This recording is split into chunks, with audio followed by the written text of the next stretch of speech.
സ്ഥാപനം ഇന്ന് ജനങ്ങൾക്കായി തുറന്നു തന്ന പ്രിയപ്പെട്ട പഞ്ചായത്തിൻ്റെ പ്രിയപ്പെട്ട പ്രസിഡന്റ് എസ് രാജേഷ്, സ്നേഹമുള്ള ബ്ലോക്ക് പഞ്ചായത്ത് അംഗം അരുൺ, അതുപോലെ പ്രിയപ്പെട്ട നമ്മുടെ 2ാം വാർഡിൻ്റെ മെമ്പർ രേഖാബിനു, മുൻ പഞ്ചായത്ത് അംഗം ശൈല മേഡം, അതുപോലെ നമ്മുടെ പ്രിയപ്പെട്ട യാവ്യവസായ ഈ കൂടുതലിൻ്റെ എല്ലാമായ പ്രിയപ്പെട്ട അംഗം ശ്രീകുമാർ സേട്ടൻ, അതുപോലെ തന്നെ നമ്മുടെ ഇന്ന് ഈ സ്ഥാപനം എന്നിവ വർഷങ്ങളായി പ്രവർത്തിച്ചുകൊണ്ടിരിക്കുകയാണ് നമ്മുടെ പ്രിയപ്പെട്ട ദീപ് ഡോക്ടർ, സ്നേഹമുള്ള ഷൈമ, അതുപോലെ തന്നെ നമ്മുടെ ദീപ ഡോക്ടർ അടക്കം.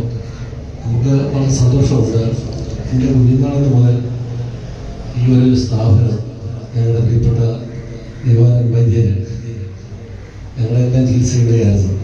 ഈ സ്ഥാപനത്തിൽ തന്നെ ദീപ ഡോക്ടർ അനുവാദം കൊടുത്ത് ഇങ്ങനൊരു ആയുർവേദ ചികിത്സാ കേന്ദ്രം കൂടുതൽ പ്രവർത്തിക്കുവാൻ നമ്മുടെ വിനോദും ഷൈമയും കാണിച്ച നല്ല മനസ്സ് നമ്മൾ കൂടുതൽ പ്രദേശത്ത് അത് നല്ല കാര്യമായിട്ടാണ് ഞാൻ വിശ്വസിക്കുന്നത്.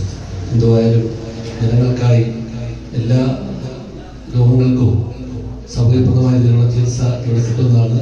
നമ്മുടെ വിനോദ അടക്കം നമ്മുടെ ഷൈമ അടക്കത്തോട് പറഞ്ഞത്. എന്തായാലും നമ്മുടെ ദീപ് ഡോക്ടറെ ഇടപെടലുകൊണ്ട് നമ്മുടെ പ്രദേശത്ത് ഒരു നല്ല ഒരു ആയുർവേദ ട്രീറ്റ്മെൻറ്റ് സ്ഥാപനം ഉയർന്നു വരട്ടെ എന്ന് പ്രാർത്ഥിച്ചുകൊണ്ട് എന്നെയും ക്ഷണിച്ചതിനുള്ള നന്ദി സ്നേഹവും ഒരിക്കൽ കൂടി ആയിട്ടുള്ള നന്ദി. നമസ്കാരം.